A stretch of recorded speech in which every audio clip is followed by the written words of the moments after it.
En vrai, c'est impressionnant parce que c'est vrai que pour un combat, mais c'est pour ça que ça rappelle beaucoup l'arrivée de McGregor en fait. Ça rappelle beaucoup l'arrivée d'un combattant où il y a une telle il y a un tel engouement autour de lui, sa personnalité et ce qu'il apporte en termes de spectacle, en termes de performance, qu'en réalité, les gens n'attendent que lui. Et c'est de la même manière que, je sais pas, hein, donc il y a eu Conor McGregor, lorsqu'il était, par exemple, lorsqu'il arrivait, c'était à Boston ou New York, je sais plus, pendant son premier combat contre Marcus Brimage, et que en gros, toute la salle était déjà là parce qu'ils étaient au courant que ce gars-là, il y avait un truc spécial qui se passait.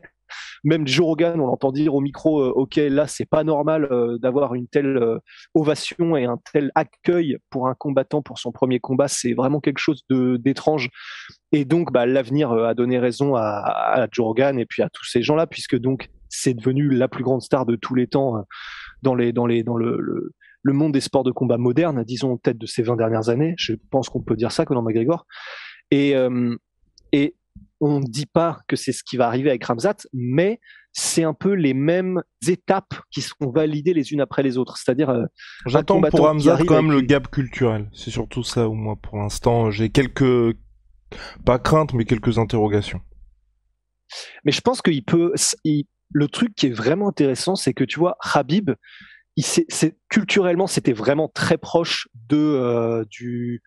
ouais, c'est ça, de la culture musulmane. Il avait une énorme partie de ses fans qui vient du monde musulman, que ce soit le Moyen-Orient, que ce soit le Caucase, etc. Et même en France, il avait un vrai attrait auprès du public qui était musulman, parce que il me semble, le premier champion musulman de l'histoire de l'UFC.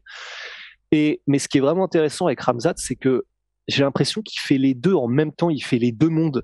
Parce que quand tu entends, donc bon, il est musulman et il le revendique aussi à chaque combat, etc. Comme Khabib.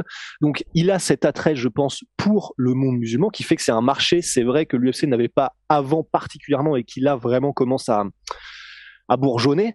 Mais il a aussi le côté, il est très occidental sous certains aspects aussi, que ce soit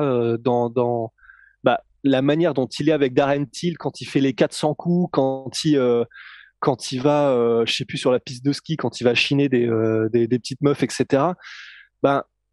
J'ai l'impression qu'il fait un espèce de pont entre les deux mondes qui fait que, si ça se trouve, lui, ça va vraiment devenir une méga star.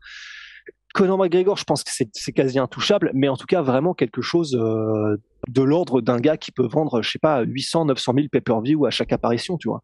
Ce qui serait une énorme star. On